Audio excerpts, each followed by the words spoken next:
Este ejercicio ya lo resolvimos de manera analítica. Si se nos daba esta reacción, que es una reacción en paralelo a 204.5 grados centígrados, dijimos que cuando son reacciones en paralelo lo podemos describir de esta manera o como reacciones independientes de esta manera, ¿no? Y se conocen como simultáneas o en paralelo. Puede ser una u otra. Y esta es la tabla de datos experimentales que tenemos.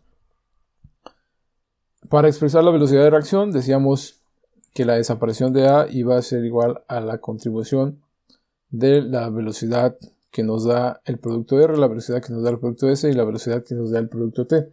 Iba a ser la suma de esas tres reacciones individuales.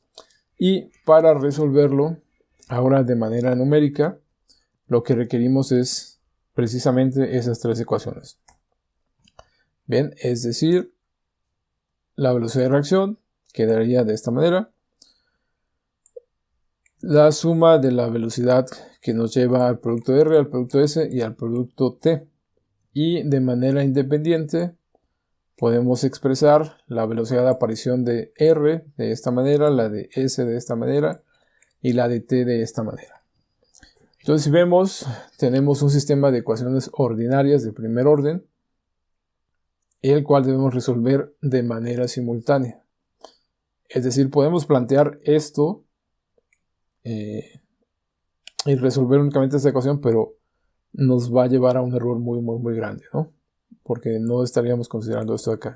Entonces aquí requerimos de una ecuación para la ecuación global, la ecuación para nuestros reactivos y una reacción para cada uno de estos reactivos. Aquí de uno de estos productos. Aquí tenemos que producimos R, producimos S y producimos T, entonces requerimos en total estas cuatro ecuaciones. ¿Ok? ¿Y cómo lo vamos a resolver? Vamos a ocupar el método de Euler.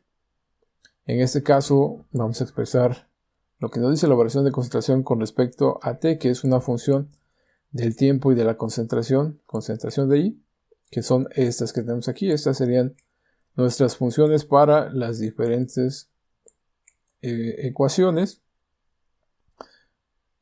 Y la manera en que estaríamos calculando esta concentración de I a diferentes tiempos, bueno, aquí es concentración de I únicamente, es la concentración de I que teníamos en el punto anterior, más un factor H que multiplica la función anterior. ¿Sí? La función evaluada en el tiempo anterior. Y H decíamos que vamos a tomar ese tiempo, ese intervalo de tiempo en el que queremos calcular ese valor de concentración. Y lo vamos a dividir entre n, donde para nuestro caso n lo hemos estado manejando con un valor de 5.000. Bien, vamos a plantear este ejercicio en Excel, que es como hemos estado trabajando y facilita mucho ver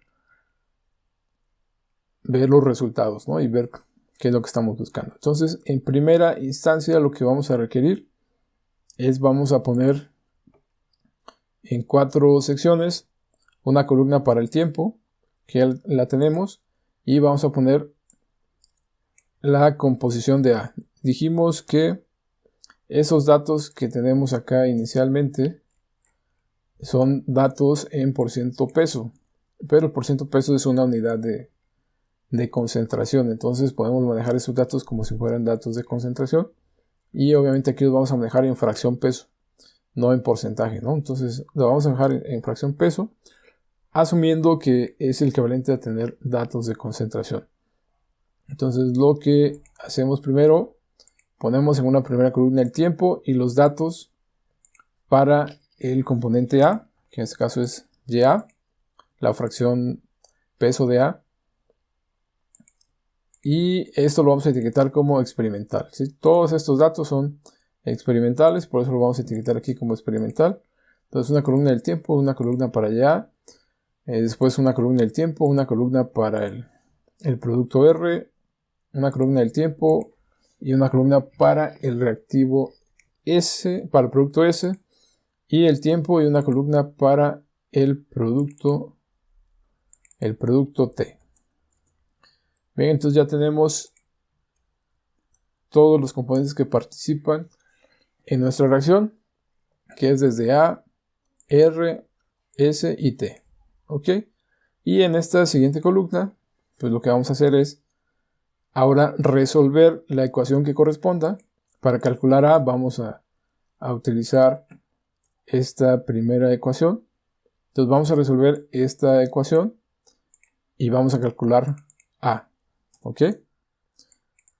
Entonces aquí vamos a vincular para resolver para el cálculo de A.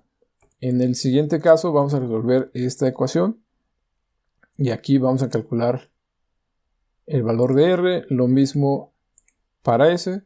Resolvemos con esta ecuación para S y obtenemos aquí el valor calculado de S. Y lo mismo para T, ¿no? Entonces para T vamos a ocupar esta otra expresión de acá. Entonces si ven, son ecuaciones diferenciales de primer orden, muy sencillas, y podemos utilizar sin problema el método de Euler. Ok, lo que va a cambiar respecto al ejemplo que vimos por primera vez con el método de Euler es que aquí hay que resolver de manera simultánea. Ok, bien, entonces de acuerdo con las fórmulas del método de Euler nos dice que podemos calcular la concentración de los compuestos que nosotros queremos. En este caso va a ser concentración de A, concentración de R, concentración de S y concentración de T. Pero para poder conocerlas requerimos evaluar la función a un tiempo anterior. ¿Ok? Entonces vamos a requerir una función para A, una función para R, una función para S y una función para T. Estas funciones, dijimos, son las ecuaciones diferenciales. Luego entonces, para esta primera función, sería esta ecuación, la ecuación 3.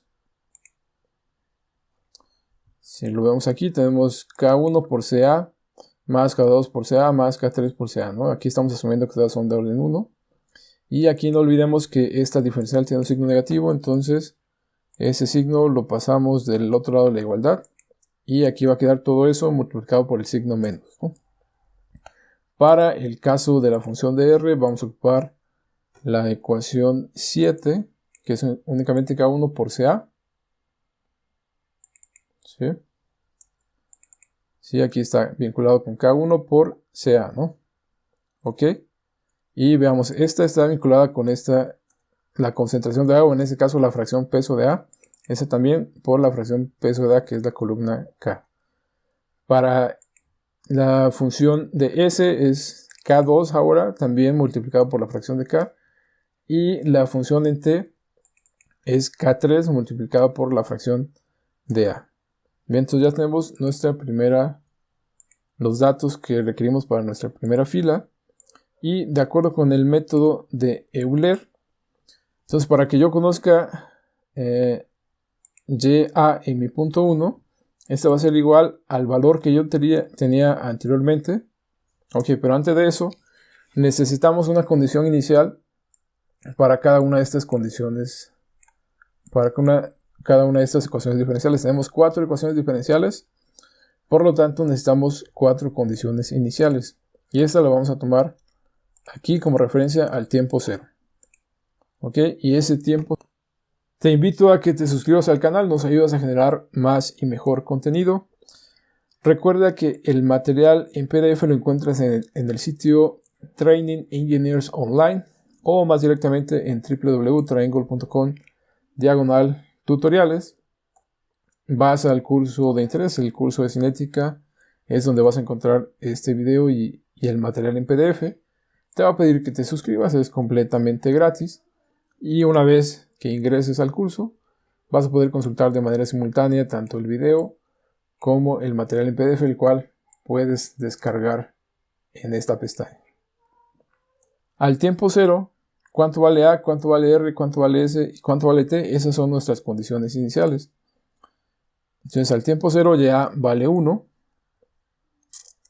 mientras que R vale 0, S vale 0 y T vale 0. Esas son mis condiciones iniciales. Lo que hago posteriormente es, de acuerdo a la fórmula de Euler, que me dice que la concentración del componente que yo estoy evaluando, en este caso de A, en el punto 1 va a ser igual a la concentración que yo tenía en el punto anterior. Si en el punto anterior es el punto 0, entonces sería 1 más h que tengo aquí, que multiplica la función evaluada en el tiempo anterior, que es esta que tengo acá, ¿no? Entonces lo tengo de esa manera, lo aplico para todas mis celdas, lo mismo esta función, lo aplico para todas mis celdas,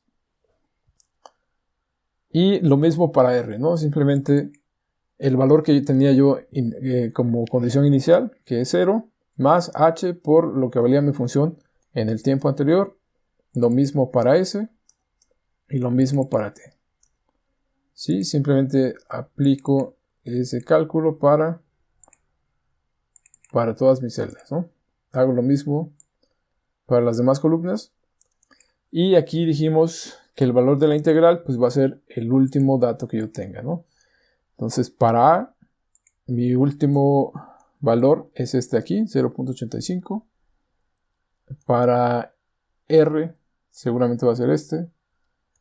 Para S va a ser este. Y para T va a ser este de aquí. ¿Ok?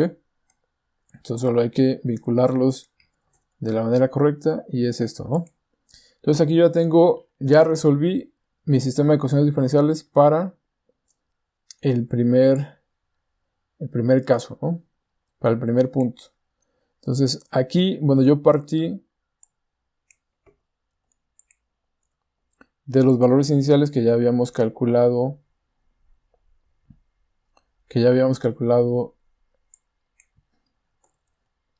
Por la solución analítica, ¿no?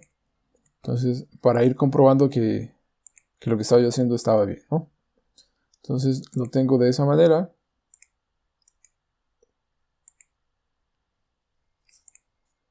Ok, y aquí resolvimos únicamente el primer punto. Este diferencial de t va a ir de t0 a t, ¿no? Entonces, para este primer punto que yo estoy evaluando, que es a un tiempo de 440 minutos, entonces este intervalo va a ser de 0 a 440. Ok, entonces ya resolví para este primer tiempo de 440. Ahora debo hacer lo mismo, pero para los diferentes tiempos: 825, 1200, 2040, 3060 y 6060. Es decir, debo replicar esto que ya hice 1, 2, 3, 4, 5, 6 veces. Entonces no hay ningún problema, simplemente selecciono desde aquí y veo que esto abarca hasta esta columna. Me desplazo hacia abajo. Una vez que llego ahí, bueno, aquí estoy oprimiendo la tecla Shift para ir seleccionando celda por celda.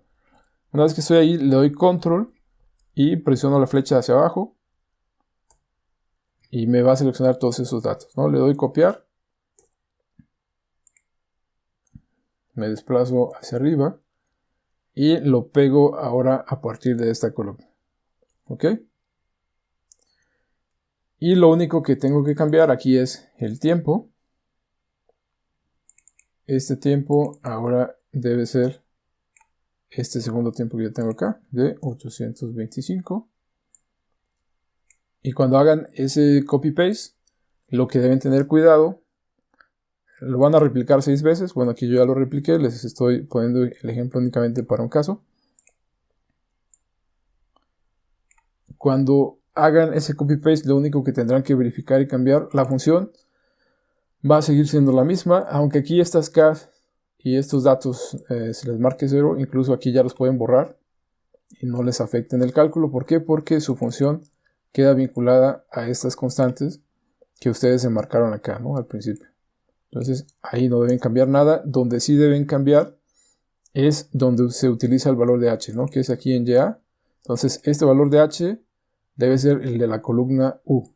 Igual le damos F4 y actualizamos para todos los puntos.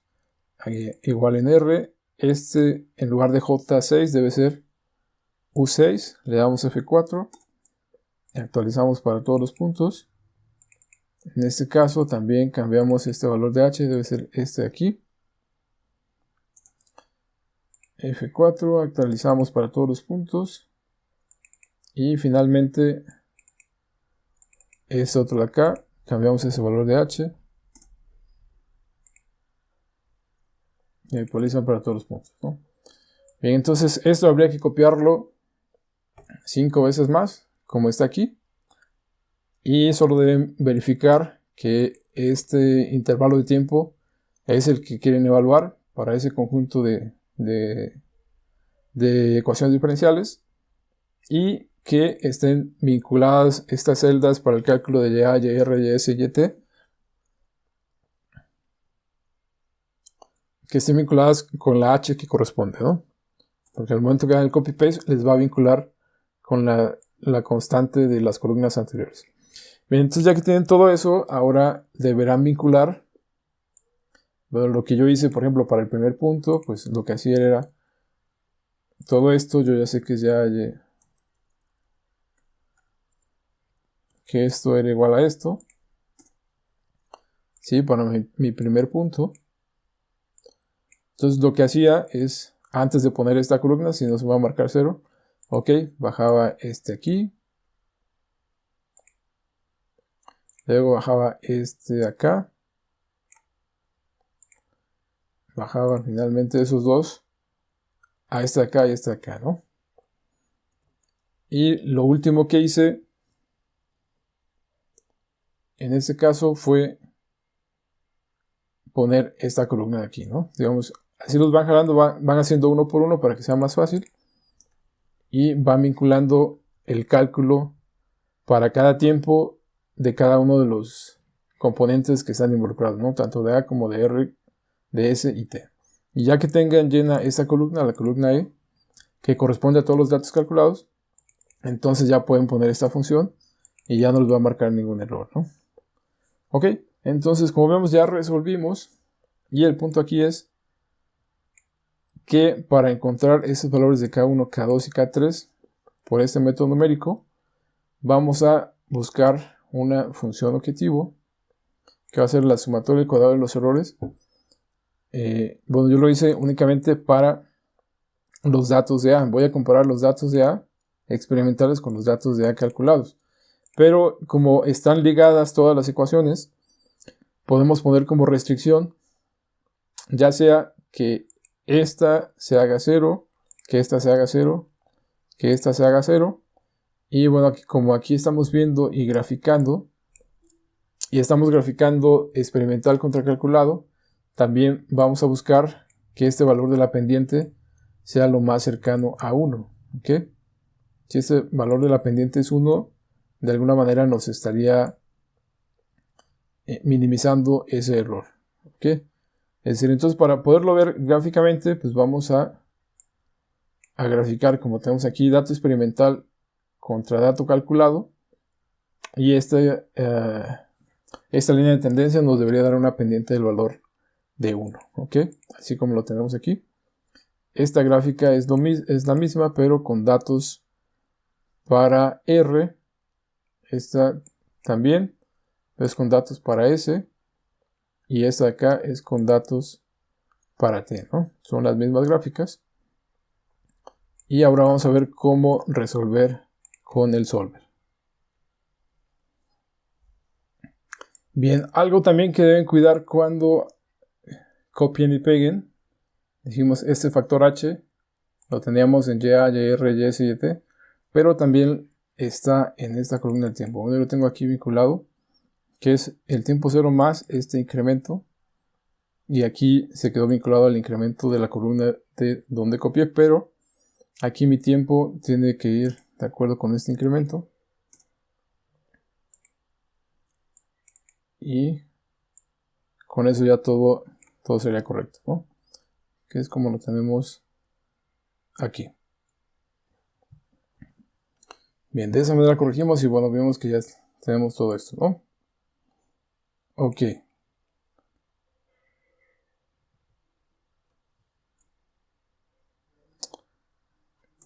Bien, aquí estoy revisando porque las otras gráficas me siguen dando comportamiento extraño, pero es porque yo tenía vinculado esta h. En lugar de ser 0.165, estoy jalando el 825, ¿no? Entonces, una vez que corrijamos eso, aseguramos, esta seguramente también Entonces aquí debe ser el valor de h. Y en este también debe ser el valor de h. Bien, y bueno, con eso ya van a ver que estas gráficas pues dan, ajustan casi perfecto con un valor de la pendiente de 1, ¿no? Que es una de las restricciones que se utilizan aquí en el Solver. Bien, entonces aquí partimos de que ya conocíamos esos valores de K. Si los ponemos nos van a dar muy parecidos. Pero en el caso de que no sabemos qué valores son, podemos iniciar con un valor de 1, por ejemplo, e ir viendo qué resultado obtenemos, ¿no? Si ponemos que un valor de 1, vemos por aquí algunos errores, ¿no? En las celdas. Entonces decimos, ok, entonces algo está mal, el valor no puede ser 1, o tendría que ser diferente de 1, ¿no? Si ponemos valores de 10, por ejemplo, vemos que hay más errores aquí en las celdas, ¿ok? Ok, con 1 solo algunas cuantas daban error, con 10 ya casi todas dan error. Entonces ahora con punto 1,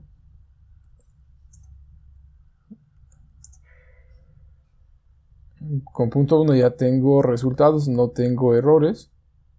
Ok, pero aún así el comportamiento pues no es el que yo espero, ¿no? No es la tendencia que yo espero. Entonces puedo poner punto 001, 0.001, 0.001. Vemos por ahí como que mejoró ligeramente.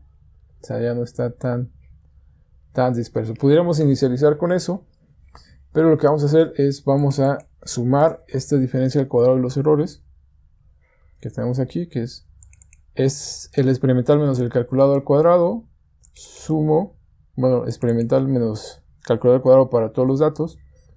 Sumamos, y esto que está en amarillo va a ser mi función objetivo. Me voy a la pestaña datos, damos el solver. Queremos minimizar y vamos a cambiar estos valores, ¿no? K1, K2 y K3. ¿Ok? Además de que vamos a agregar como restricción lo siguiente, ¿no? Aquí estamos... vamos a buscar que ese valor de la pendiente se aproxime lo más posible a 1, ¿no? Aquí tenemos que el valor de la pendiente es 0.387, la pendiente es 0.903 y aquí la pendiente es 1.5. Bien, entonces aquí este es igual a sumatoria y este de aquí estamos calculando la pendiente. Entonces vamos a utilizar la función estimación punto lineal, conocido y, conocido x, que nos calcule el valor a la ordenada como 0. Por eso vamos a poner 0, 0 en los argumentos. ¿Sí? Y nos va a dar estos dos valores, ¿no? Este que tenemos aquí es el valor de la pendiente y esta es la ordenada al origen. Ponemos esa misma función debajo de la sumatoria de R, de S y de T. Y vamos a decirle al solver que queremos que nos encuentre una solución en la que se minimice esta celda que tenemos en color amarillo, que corresponde a estos datos, pero también que se cumpla que este valor de la pendiente se aproxime a 1, lo más que se pueda, ¿no? Otra restricción que pudiéramos poner es que esto sea igual a 0, que esto sea igual a 0 y que esto sea igual a 0. La suma del cuadrado de los errores que resulta al comparar los datos experimentales y calculados para los productos, ¿no? Para R, para S y para T. Pero yo encontré que si utilizamos como restricción la pendiente, nos da un mejor resultado, ¿no? Entonces lo vamos a hacer así, utilizando como restricción ese valor de la pendiente. Entonces regresamos aquí, datos, solver, le damos aquí en agregar y ustedes dan en agregar y ya van a poder seleccionar, ¿no? Entonces en este caso yo le doy cambiar y aquí tengo seleccionada esa celda y quiero que esa celda sea igual a 1. Entonces lo mismo para la otra.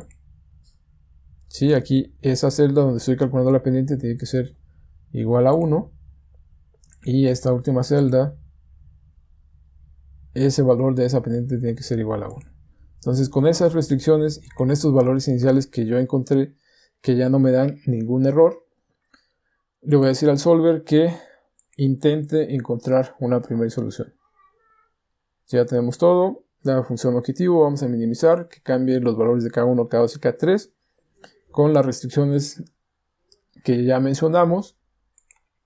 Y recordemos que el solver va a iterar, pero depende de los valores iniciales que le demos. Si estamos muy cerca, vamos a llegar a una solución muy rápido. En caso de que no, pues el solver nos va a dar alguna propuesta de solución y nosotros tendremos que evaluar si es la correcta o vamos a hacer algún otro intento con algunos otros valores para tratar de encontrar algo más congruente en base a todo lo que ya hemos revisado y que ya sabemos que se debe cumplir, ¿ok? Aquí el solver ya nos llevó a una solución y vamos a ver qué tan cercana es esa solución a la que encontramos por el método analítico. Le damos a aceptar y bueno, vemos, aquí tenemos que en efecto se minimiza esto. Aquí el valor de la pendiente es cercano a 1. Esto no lo ponemos como restricción porque estamos minimizando esto. En este caso la pendiente es cercana a 1, la pendiente es cercana a 1, la pendiente es muy cercana a 1. Vemos las gráficas. Para la concentración de T, la pendiente es 1. La correlación no es muy buena. De aquí tenemos algunos datos que pues seguramente están dentro del error experimental o tienen un mayor error experimental, por eso nos hacen ruido en los cálculos. Pero para S se ajusta muy bien, para R se ajusta muy bien y para A se ajusta muy bien, ¿no? Ok. Y esto es lo que estamos obteniendo aquí. Entonces vamos aquí a ver un poco más el número de decimales que tenemos. Y esto es lo que estamos obteniendo ahorita con el solver. Lo que habíamos obtenido acá era esto de acá, ¿no? Esto fue lo que se obtuvo con la solución analítica. Y vemos que este resultado con este es muy parecido. Este con este es muy parecido. Aquí difiere ligeramente, pero en general es muy parecido, ¿no? Bien, entonces con esto probamos que la metodología que estamos utilizando aquí es correcta y que podemos obtener, ya sea de manera analítica o de manera numérica, los valores de K1, de K2 y K3. Digamos, es bueno contar con una herramienta que nos permita hacerlo de manera numérica en el caso de que en algún planteamiento veamos que se complican la solución de las ecuaciones, que tengamos que integrar y veamos que no es tan sencillo, que debemos llegar a fracciones parciales o incluso a algún desarrollo un poco más elaborado, pues podemos para resolver ese ejercicio recurrir a un método numérico, ¿no? como es el que aquí les presento. No olvides suscribirte, dale like y comparte.